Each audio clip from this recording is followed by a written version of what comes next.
Hello everyone, welcome to my channel Conceptual Genetics and Breeding. So we are discussing about the different types of conservation methods, and in which we have already discussed that there are two type of conservation of natural resources, which is in situ conservation and ex situ conservation. Okay, so in situ conservation is conservation within the natural habitat, and ex situ conservation is conservation outside the natural habitat. So in this video we will discuss that how different means what are the different practices we follow in situ conservation as well as ex situ conservation. So in situ conservation can be done in the form of by making wildlife sanctuaries, by creating national park and biosphere reserve, while ex situ conservation can be done in the form of botanical gardens, zoological gardens, these plant home gardens. Also, the most common form of ex situ conservation is by making seed bank, gene bank and cryopreservation, and also the tissue culture banks sometimes can be created. So first of all, what is biosphere reserve?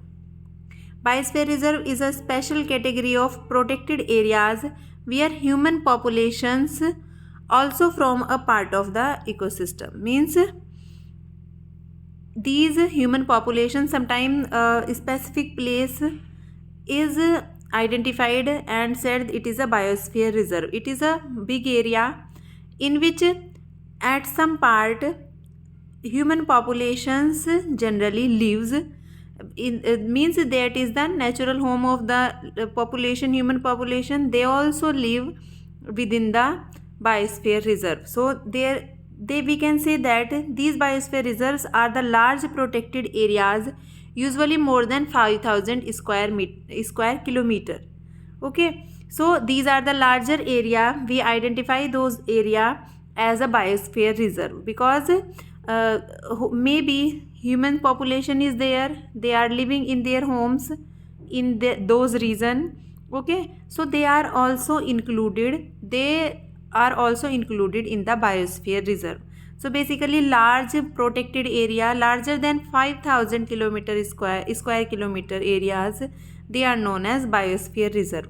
And entire biosphere reserve can be divided into three parts. Okay, means the all area which is covered under biosphere reserve, it can be divided into three parts. First is core part, third one is buffer zone, second one is buffer zone, and third one is transition zone. So what is core area? It is the innermost area or innermost zone. This is a undisturbed legally protected area. So basically you can see here that it is the protected area. The core area is there in the middle. Suppose this is a biosphere reserve and we need to divide the biosphere reserve zone into three important zone. That is, outer area is this transition area. Okay, this is transition zone. The second one is, it is showing it is the buffer zone. Okay, this is buffer zone, and the innermost is the core area, or we can say the core zone. It is the inner zone and it is generally undisturbed by the human population. It is not allowed here in the core zone. Second one is buffer zone. Buffer zone, it lies between the core zone and the transition zone. Some research and educational activities are permitted here. So basically here none of the activity is permitted in the core zone, but in the buffer zone the educational activities, research activities are permitted, but not the no regular visit or the regular living of the humans. Okay, basically it is also the restricted area, the buffer zone, but research related activities means we can visit for research purpose, for educational purpose only. Third one is transition zone. It is the outermost zone or outermost part of the biosphere reserve. Here cropping, forestry, recreation, fishery and other activities are allowed. So basically all those activities which are needed for the living being of the humans, they are allowed here, and people they live in the transition zone, means they can live in the transition zone. So this is the biosphere reserve. Biosphere reserve is nothing but a large protected area which is given a specific name and which is created for the conservation of or for the protection of specific different species which are present in that area. So these species, they be plant species, they may be animal species, they may be bird species. So this is biosphere reserve is created and it is divided into 3 zones. Then botanical garden and zoological garden. Botanical garden is a place where flowers, fruits and vegetables are grown. Whereas zoological gardens, here animals live. Generally the wild animals, they are maintained in captivity. Conservation of wild animals or the endangered species is done in the zoological gardens. So basically they are also naturally grown and they are naturally protected areas.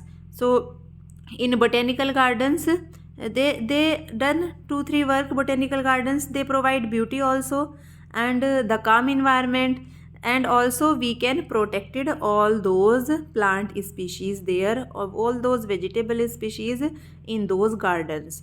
And here we can keep the exotic plants for educational and research purposes, like the Kew Botanical Garden, England. Okay, like the Kolkata Botanical Garden present in Kolkata.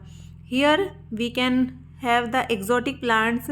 Exotic plants are those plants which we have introduced from other countries. Okay, means they are not native to our country, we have introduced them from other countries, so they are exotic. They can be planted there in the botanical gardens and they can be used for education and research purposes. Okay, this is purpose, not purposes, it is a spelling mistake. So basically they are also comes under the in situ conservation method. Ex situ conservation, the main form of ex situ conservation is in the form of seed bank and in the form of gene bank. So basically seed bank are generally the storeroom like structure. Okay, because they are like storeroom. Okay, here we have different racks like the almirah. We have different racks. You can see in the image that we have different racks here, in which the seeds are planted in some packets or in some bottle. Okay, the collection bottles or collection packets. So basically these chambers are there and these are cool storage where seeds are kept under controlled temperature and humidity for storage. So basically at low temperature and proper humidity, the seeds are stored. That's why they remain viable for many generation, for many years. So this is the easy way to store germplasm of plants at low temperature. Okay, seed preserve under controlled conditions at minus temperature, they remain viable for longer duration of time. So basically these are, we can say, the seed bank or the seed storage, where we store seed in packets with proper labeling, with proper name on the packets or on the those jars, or we can say the bottles, and we maintain them at proper temperature and humidity. Cryopreservation. Cryopreservation is the newest application of technology for preservation of biotic parts. Biotic parts like seed, like stem cutting, like leaf cutting, like meristem. Okay, so all the any one of the plant part can be preserved with the help of cryopreservation. So what is cryopreservation? This is a type of preservation or conservation which is done at minus 196 degree centigrade temperature in liquid nitrogen. Okay, so there are cans of liquid nitrogen, okay, in which liquid nitrogen is filled and the temperature of liquid nitrogen is minus 196 degree centigrade. So it is very low temperature. In this temperature, in the form of some bottles, means the plant parts, various plant parts like leaf cutting, stem cutting or the birds, they are put in some jars or in some small bottles or test tubes, and they are placed inside this liquid nitrogen. Okay, so this type of conservation is known as cryopreservation.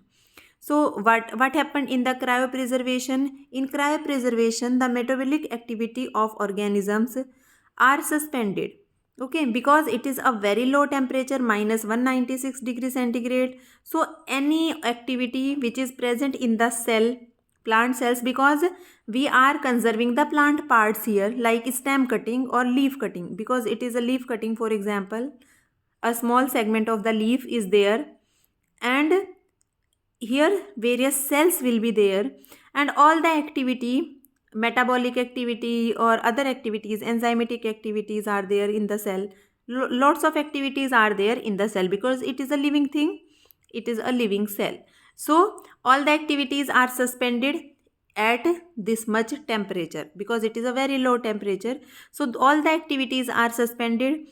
Okay, and it is placed in the this liquid nitrogen. When we want to use this leaf cutting for research purpose, again we will bring back the bottle from the liquid nitrogen, then we will bring it at room temperature, and we will utilize this leaf cutting for further research. So cryopreservation of disease free meristem is very helpful. So generally cryopreservation is used for for conserving the disease free material, disease free plant material. Another type of ex situ conservation is through tissue culture bank. So long term culture of excised roots and shoots are maintained here. If we want to conserve the plants in the form of tissue culture plant, then we can place them in tissue culture bank. So meristem culture is very popular in plant propagation, and it is a virus and disease free method of multiplication.